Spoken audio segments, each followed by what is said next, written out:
Hey guys, welcome back to the channel. In today's video, I'm going to show you how to fix Facebook video lag.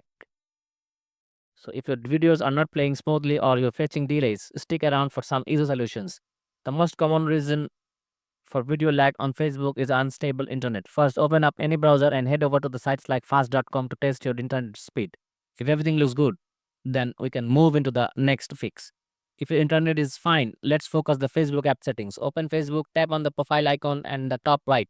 Then tap on the gear icon. Scroll down and look for the media section under preferences.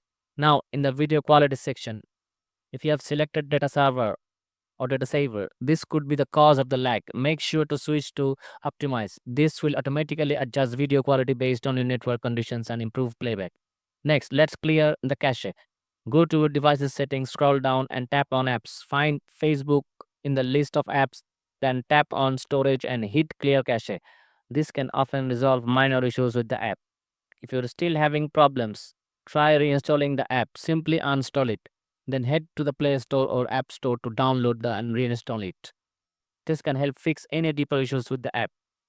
And that's it. Those are some quick fixes to solve Facebook video lag. If this video helped you out, make sure to hit the like button and don't forget to subscribe for more tech tips. Thank you for watching.